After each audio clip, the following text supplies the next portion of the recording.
Bueno, bagoaz, 278. orrialdeko 28. ariketarekin. Benga, irakurriko dugu. Esaten du, hiri batean, erroldan dauden ehuneko 35ek A alderdiari ematen dio botoa. Ehuneko 45ek B alderdiari eta ehuneko 20ek abstenitu egiten da. Bueno, orduan, zuhaitz diagrama eratzerako orduan, lehenengo ezaugarri baztertzailea izango litzateke nori ematen dioten botoa. Orduan, izango ditugu 3 aukera, A alderdia, B alderdia eta abstenitu egiten direnak. Vale, orduan, A alderdian baditugu ehuneko 35, horrek esan nahi du A alderdiaren boto emailea izatearen probabilitatea dela 0,35. B alderdiarena 0,45 eta abstenitzearena 0,2. Vale, jarraitzen dugu irakurtzen, esaten du. Horrez gain, badakigu 60 urtetik gorakoak direla A-ko boto emailen ehuneko 20. Hau da, A-ko boto emailen ehuneko 20 dira 60 urtetik gorakoak. Orduan, jarriko dugu 60 urtetik gorakoak, horrela dirasiko dugu, 0,2. Eta 0,8 izango dira besteak, hau da, 60 urte baino gutxiago dituzten boto emaileak. Esaten du gero, B-ko boto emailen ehuneko 30 baita ere, osea, 60 urtetik gorakoak, eta abstenitzen direnen ehuneko 15. Orduan, 60 urtetik gora B-ko emailen artean 0,30, beraz, 60 urte baino gutxiago dituztenak 0,70. Eta abstenitzen direnen artean, ehuneko 15 60 urte baino gehiago ditu, eta ehuneko 85 60 urte baino gutxiago. Orduan, lehenengo galdera egiteragoaz. Ze probabilitate dago 60 urtetik gorakoa izateko? Vale, orduan, 60 urtetik gorakoa izateko probabilitatea kalkulatzeko egin behar duguna da ikusi zeintzuk direzen baldintza hau betetzen dituzten bideak.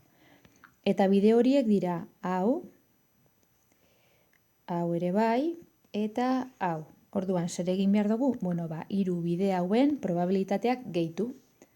Orduan, planteatuko dugu, momentu bat, zuriz egingo dugu, planteatuko dugu, A-ko boto emailea izatea eta 60 baino gehiago izatea, gehi B-ko boto emailea izatea eta 60 baino gehiago, gehi abstenitzea eta 60 baino gehiago izatea.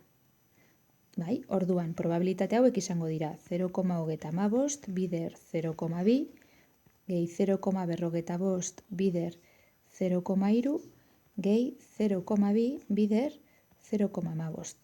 Bueno, eta hau kalkulagailuarekin egiten badugu, ikusiko duzu ematen duela 0,235. Venga, bagoaz bigarren galderarekin.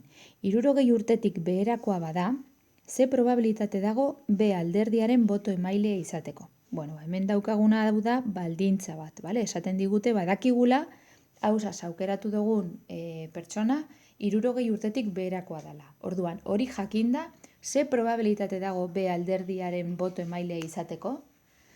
Orduan, kalkulatu behar dugun probabilidadea da B-koa izateko, baina jakinda 60 urtetik beherakoa dela. Bueno, hau izango litzateke baiesen teorema, bai? Ze ziurtzat jotzen dugun baldintza, atzetik dagoen baldintza da, bigarren ezaugarria, bale? Bueno, berdin dio baiesen teorema izan, zein ez izan, guk baldintzapeko probabilitate bat formularen bidez ebatzi behar dugu beti. Orduan, planteatuko dugu zenbakitzailean B-koa izatearen probabilitatea eta 60 baino gutxiago, eta azpian 60 baino gutxiagoa izatearen probabilitatea. Bueno, zenbakitzailean B-koa izan, momentu bat, eta 60 baino gutxiago izatea izango litzateke hau, bide hau, bale? Gertaera konposatu hau bide honetan daukagu. Orduan egin behar duguna da bidean dauden probabilitateak biderkatu. 0,45 bider 0,70. Bale, eta probabilitate hau ez daukagu kalkulatuta, orduan kalkulatu behar dugu. 60 urte baino gutxiago izatearen probabilitatea. Zer gertatzen da? Kalkulatuta daukagula 60 baino gehiago izatearen probabilitatea.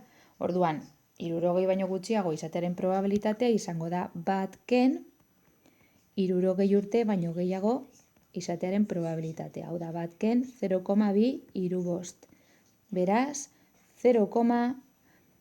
0,6. Orduan, orain ordezkatzen dugu balio hau hemen goian, eta zatiketa honek ematen du 0,412.